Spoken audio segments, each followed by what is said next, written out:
Hi all.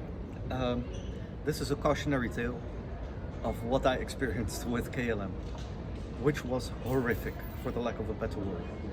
So I flew to Moscow with KLM in business class because my back hurts a lot and it's a 3-hour flight. So I was thinking, okay, I need to be comfortable. I was only there for one day to expand my startup there, take the first steps. No problem at all. So I went to their website, booked a ticket, and I made the mistake of saying that I needed assistance. The moment that you say that you need assistance, you can't actually buy a ticket. They will call you and then assess if they can help you, and then you're allowed to buy the ticket. Because the moment that you buy the ticket, they are obliged to help you. As long as you don't have a ticket, they don't need to do anything. That was the first problem.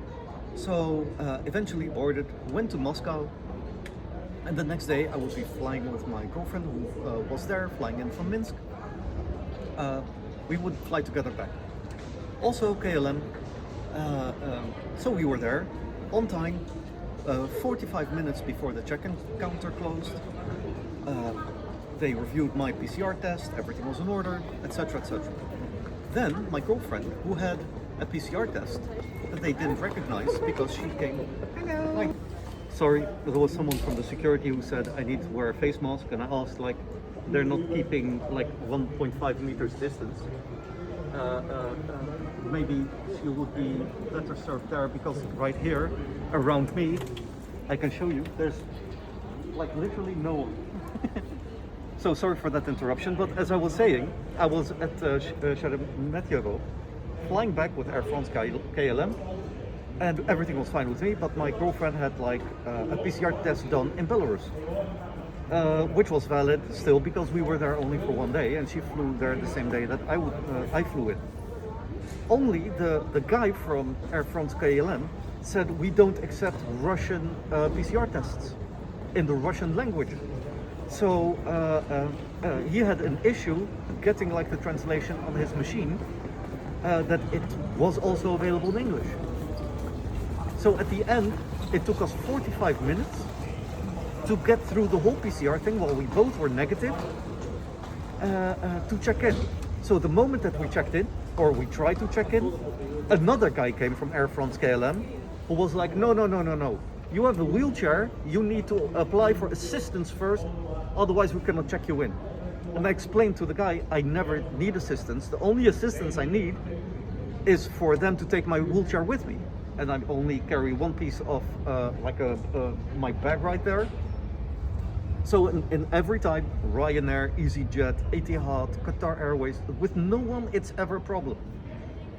So eventually we missed our check-in. They had to call in someone from KLM. So a guy with a sweater of KLM came.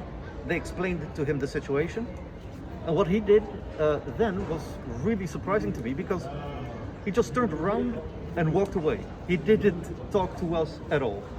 There were no ticket refunds, nothing. They were like, yeah, you should book tickets for the next flight, and good luck to you.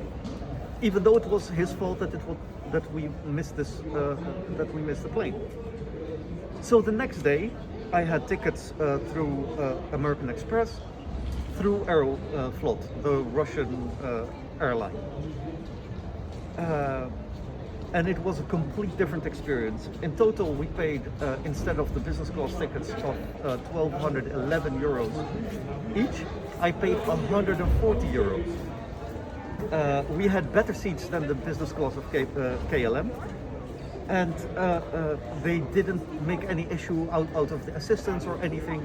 We explained the situation, and they were like, no, of course not. Why would you do all this?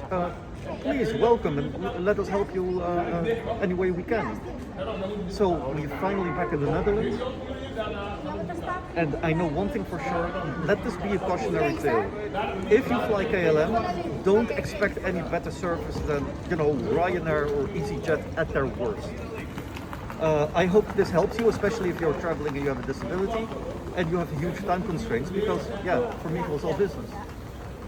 Thanks, but we'll see if KLM will change their policies in the future.